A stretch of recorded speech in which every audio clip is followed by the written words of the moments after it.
Hedging ಬಗ್ಗೆ ಯಾವ ರೀತಿ ನೀವು ಪೊಸಿಷನ್ ನ ಹೆಡ್ಜ್ ಮಾಡ್ತೀರಾ? ಡಿಸೆಂಬರ್ ಹೋಗ್ಬಿಟ್ಟು ಆ ಆಪ್ಷನ್ ನಾನು ಹೆಡ್ಜ್ ತರ ಯೂಸ್ ಮಾಡ್ತೀನಿ. ಸೊ ಅದಕ್ಕೆ ಸ್ಟ್ರೈಕ್ ಪ್ರೈಸ್ ಹೆಂಗ್ ಸೆಟ್ ಮಾಡ್ತೀರಾ? ಇಲ್ಲ 23,000 ತಗೊಂಡು ಇಟ್ಕೊಂಡಿರ್ತೀನಿ ಆ ಪಕ್ಕ ಆಪ್ಷನ್ ನ. ಈ 500 ರೂಪಾಯಿ ಇಂಟು 75 ನನ್ ಕಾಸ್ಟ್ ತಗೊಳಕ್ಕೆ ಆಪ್ಷನ್ ನ ಸುಮ್ನೆ ಯಾಕೆ ಖರ್ಚು ಮಾಡಿಸ್ತಾರೆ? ಆಕ್ಚುಲಿ ಸೇಲರ್ ಎಲ್ಲ ಹಿಂಗೆ ಥಿಂಕ್ ಮಾಡೋದು, ಅದು ಜನರಿಗೆ ಗೊತ್ತಿಲ್ಲ. ಫೈರ್ ಫೈಟಿಂಗ್ ಗೊತ್ತಿರ್ಬೇಕು, ಕರೆಕ್ಟ್. ಅದಿದ್ರೆ ಮಾಡಿ, ಇಲ್ವಾ ಬಯರ್ ಥಿಂಕಿಂಗ್ ಬೇರೆ, ಸೆಲ್ಲರ್ಸ್ ಥಿಂಕಿಂಗ್. ಬಟ್ ನಿಮ್ಗೆ ಇದೆಲ್ಲ ಇವೆಂಟ್ ಆದಾಗ ಅದು ಸರಿಯಾಗಿ ಮಾಡ್ಕೊಡುತ್ತೆ. ಬೇರೆ ನಿಮ್ ಪೋರ್ಟ್ಫೋಲಿಯೋ ಯಾವ್ದು ಹೇಳಲ್ಲ, ಆ ತರ ಆಗುತ್ತೆ.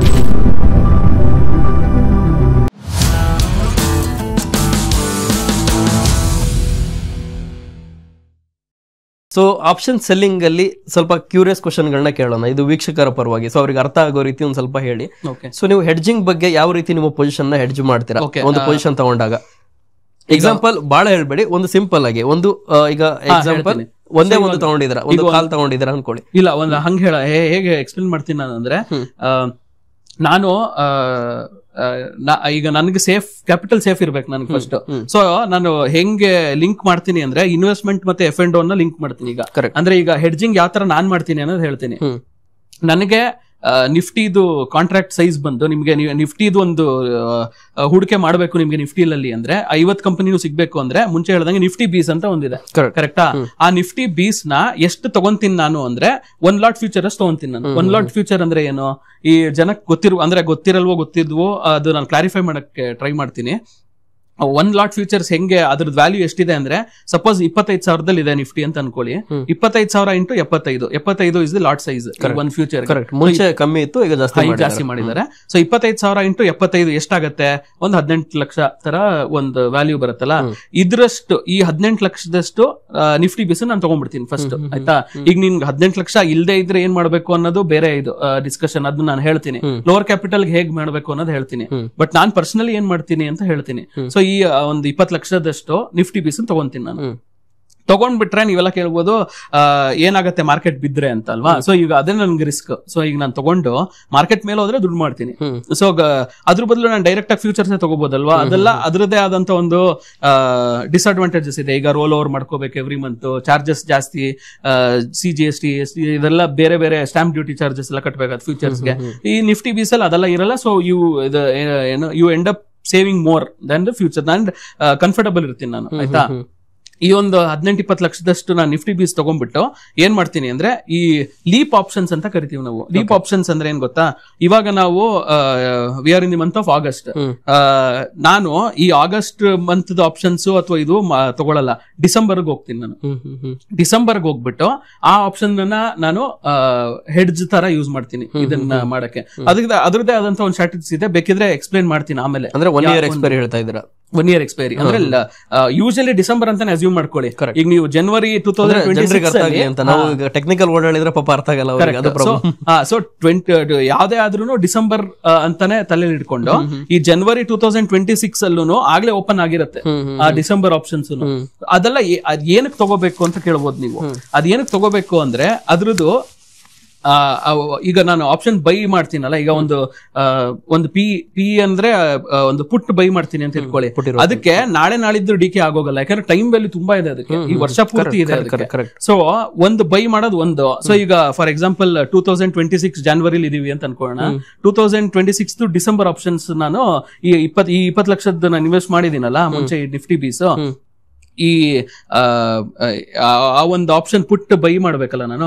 ಆ ಪುಟ್ ಬೈ ಮಾಡೋದು ಅಸ್ಯೂಮ್ 500 ರೂಪಾಯಿ ಇರುತ್ತೆ ಅಂತ. 500 ಇಂಟು 75 ಮಾಡ್ಬಿಟ್ಟು ಅದು ಆ ಆಪ್ಷನ್ ಬೈ ಮಾಡ್ಬಿಡ್ತೀರಾ. ಸೊ ನಾನು ಏನಕ್ಕೆ ಬೈ ಮಾಡ್ತೀನಿ? ಅಕಸ್ಮಾತ್ ಮಾರ್ಕೆಟ್ ಕ್ರಾಶ್ ಆಯ್ತು ಅಂತ ಇಟ್ಕೊಳ್ಳಿ, ನಾಳೆ ಯಾವ್ದೋ ಒಂದು ಬ್ಲಾಕ್ ಸ್ವಾನ್ ಇವೆಂಟ್ ಆಯ್ತು, ಕರೋನಾ ಕ್ರಾಶ್ ಆಯ್ತಲ್ಲ, ಆ ತರ ನನಗೆ ಗೊತ್ತಿಲ್ಲ. ನನ್ನ ಇನ್ವೆಸ್ಟ್ಮೆಂಟ್ ಸೇಫ್ ಮಾಡ್ಕೋಬೇಕು. ನನಗೆ ಇನ್ವೆಸ್ಟ್ಮೆಂಟ್ ಬೆಳೀತಾ ಹೋದಾಗ ಈ ವ್ಯಾಲ್ಯೂ ಕಮ್ಮಿ ಆಗ್ತಾ ಇರುತ್ತೆ, ಅದು ಇನ್ಶೂರೆನ್ಸ್ ಕಾಸ್ಟ್ ನನಗೆ ಕೊಟ್ಬಿಟ್ಟಿದ್ದೀನಿ ನಾನು ಹೇಳ್ತಾರ, ಅದು ತಲೆ ಕೆಡ್ಸ್ಕೊಳ್ಳಲ್ಲ.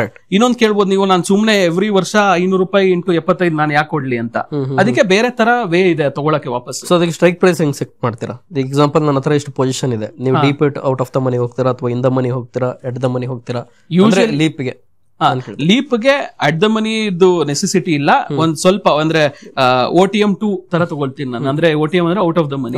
So 25,000 out of the money usually ಏನ್ ಗೊತ್ತಾ, ಈ ಲೀಪ್ ಆಪ್ಷನ್ಸ್ ಎಲ್ಲ ಸಾವಿರ ಸ್ಟ್ರೈಕ್ಸ್ ಇರುತ್ತೆ. ಯೂಶಲಿ 25,000, 26,000, 27,000 ಅಥವಾ 24,000, 23,000, 22,000 ಈ ತರ ಆಪ್ಷನ್ಸ್ ಗಳಿರುತ್ತೆ. ಸೊ ಈಗ 25,000 ಇದ್ರೆ ನಾನು ಯೂಶಲಿ 25,000 ತಗೊಳ್ಳಲ್ಲ, 24,000 ಇಲ್ಲ 23,000 ತಗೊಂಡು ಇಟ್ಕೊಂಡಿರ್ತೀನಿ ಆ ಪುಟ್ ಆಪ್ಷನ್ ನ. ಇಟ್ಕೊಂಡು ಅದಕ್ಕೊಂದು ₹500 ಆಯ್ತು ಅಂತ ಇಟ್ಕೊಳ್ಳಿ ತಗೊಳಕ್ಕೆ ನಾನು. ಸೊ ಆ ₹500 ಹೇಗೆ ವಾಪಸ್ ತಗೊಳ್ಳೋದು ನಾನು? ಈ ₹500 × 75 ನನ್ ಕಾಸ್ಟ್ ತಗೊಳಕ್ಕೆ ಆಪ್ಷನ್ ನ ಸುಮ್ನೆ ಯಾಕೆ ಖರ್ಚು ಮಾಡ್ಲಿ? ಅದು ಇನ್ಶೂರೆನ್ಸ್ ಸರಿ ನಡೆಯುತ್ತೆ, ಏನು ಮಾಡದೇ ಇದ್ರು ಪರವಾಗಿಲ್ಲ, ಅದು good thing to do. Insurance ಇರೋದು ಒಳ್ಳೇದು, ನಮ್ಗೆ ಅದರಿಂದ ಪ್ರಾಫಿಟ್ಸ್ ಆಗ್ಬೇಕು ಅಂತ ಎಕ್ಸ್ಪೆಕ್ಟ್ ಮಾಡಬಾರ್ದು. ಬಿ ವೆರಿ ಆನೆಸ್ಟ್ ಆಯ್ತಾ. 500 × 25 ನೀವು ಕೊಡಬೇಕು, ನಿಮ್ ಇನ್ವೆಸ್ಟ್ಮೆಂಟ್ ಇಷ್ಟಿದ್ರೆ ಆಯ್ತಾ. ಈಗ ಬೇರೆ ಆದಂತ ಆಪ್ಷನ್ ಸೆಲ್ಲಿಂಗ್ ಅಂತ ಹೇಳಿದ್ನಲ್ಲ ನಾನು, ಅದಕ್ಕೇನೆ ಈ ಆಪ್ಷನ್ ಸೆಲ್ಲಿಂಗ್ ಕಲ್ತ್ರೆ ತುಂಬಾ ಒಳ್ಳೇದು ಜನಕ್ಕೆ. ಸೊ ತುಂಬಾ ಈಸಿ ಅದು. ಅಂದ್ರೆ ಸೊ ಈಗ ಲೀಪ್ಗೆ ನೀವು ಸೆಲ್ಲಿಂಗ್ ಹೋಗ್ತೀರಾ, ಬೈಯಿಂಗ್ ಹೋಗ್ತೀರಾ? ನಾನು ಅದೇ ಈ ಲೀಪ್ ಆಪ್ಷನ್ಸ್ ಅಲ್ಲಿ ಏನ್ ಮಾಡ್ತೀನಿ ಅಂದ್ರೆ, ಫಸ್ಟ್ ತಗೊಳ್ಳುವಾಗ combination of option buying and selling ಮಾಡಬೇಕು. ಅದರಲ್ಲೂ ಕೂಡ ಹೆಡ್ಜ್ ಮಾಡ್ತೀರಾ? ಈಗ ಯಾಕೆ ಅಂದ್ರೆ ₹500 ಸುಮ್ನೆ ಯಾಕೆ ಕೊಡೋದು ಮಾರ್ಕೆಟ್ಗೆ, ಅದನ್ನು ತಗೊಂಡ್ಬಿಡೋಣ ವಾಪಸ್ಸು ಅಂತ ನಾನೇನ್ ಮಾಡ್ತೀನಿ ಗೊತ್ತಾ, 29,000 ಇಲ್ಲ 30,000 ಕಾಲ್ ನ ಸೆಲ್ ಮಾಡ್ತೀನಿ ನಾನು ಆಯ್ತಾ. ಸೊ ಮಾರ್ಕೆಟ್ ಬಿದ್ರೆ ಇದು ಮಾಡ್ಕೊಡುತ್ತೆ, ಅದು ಮಾಡ್ಕೊಡುತ್ತೆ. ಬಟ್ ಪೊಟೆನ್ಶಿಯಲ್ ಆಫ್ ನಿಫ್ಟಿ 25,000 ಇದೆ ಅಂತ ಇಟ್ಕೊಳ್ಳಿ, 29,000 ಇನ್ನು 4,000 ಪಾಯಿಂಟ್ ಇದೆ ನನಗೆ. ಆ 21,000 ಹೋಗೋದು ತುಂಬಾ ಕಷ್ಟ ಮಾರ್ಕೆಟ್. ಅಂದ್ರೆ ಹೋಗದೆ ಇರಬಾರ್ದು, ಅದಕ್ಕೆ ಆದಂತ ರಿಸ್ಕ್ ಸೆಲ್ಲರ್ ಎಲ್ಲ ಹಿಂಗೆ ಥಿಂಕ್ ಮಾಡೋದು, ಅದು ಜನರಿಗೆ ಗೊತ್ತಿಲ್ಲ. ಸೊ ಬಯರ್ ಥಿಂಕಿಂಗ್ ಬೇರೆ, ಸೆಲ್ಲರ್ಸ್ ಥಿಂಕಿಂಗ್ ನಿಮ್ಗೆ ಇದೆಲ್ಲ ಹೇಳ್ತೀನಿ, ಬಟ್ ಅದು ಅದರದೇ ಆದಂತ ರಿಸ್ಕ್ ಇರುತ್ತೆ. ಫೈರ್ ಫೈಟಿಂಗ್ ಗೊತ್ತಿರ್ಬೇಕು, ಕರೆಕ್ಟ್. ಅದಿದ್ರೆ ಮಾಡಿ. ಇಲ್ವಾ ಸುಮ್ನೆ ಇನ್ಶೂರೆನ್ಸ್ ₹500 ಕೊಟ್ಬಿಟ್ಟು 75 × 500 ಇದು ಎಷ್ಟಿದೆಯಲ್ಲ ಆ ಅಮೌಂಟ್ ನ ಇನ್ಶೂರೆನ್ಸ್ ಕಾಸ್ಟ್ ಅಂತ ಈ 20 ಲಕ್ಷಕ್ಕೆ ಹೆಡ್ಜ್ ಮಾಡಿ ಬಿಟ್ಬಿಡಿ. ಕರೆಕ್ಟ್. ಯಾಕಂದ್ರೆ ಬ್ಲಾಕ್ ಸ್ವಾನ್ ಇವೆಂಟ್ ಆದಾಗ ಅದು ಸರಿಯಾಗಿ ಮಾಡ್ಕೊಡುತ್ತೆ, ವೇರ್ ನಿಮ್ ಪೋರ್ಟ್ಫೋಲಿಯೋ ಯಾವ್ದು ಹೇಳಲ್ಲ, ಆ ತರ ಆಗುತ್ತೆ. ಸೊ ಅದು ಒಂದರಲ್ಲೇ ನಿಮ್ಗೆ ಎಕ್ಸ್ಪೀರಿಯನ್ಸ್ ಆಗಿದೆ. ಅಂದ್ರೆ ಒಂದ್ ಹೆಡ್ಜ್ ಅಲ್ಲೇನೆ ನನಗೆ ಒಂದ್ಸಲ ಈ ಪೋರ್ಟ್ಫೋಲಿಯೋ ಲಾಸ್ ಗಿಂತ ಜಾಸ್ತಿ ಬಂದಿದೆ ಪ್ರಾಫಿಟ್ಸ್. ಅದೊಂದು ಅಡ್ವಾಂಟೇಜ್ ಆಗುತ್ತೆ. ಓಕೆ.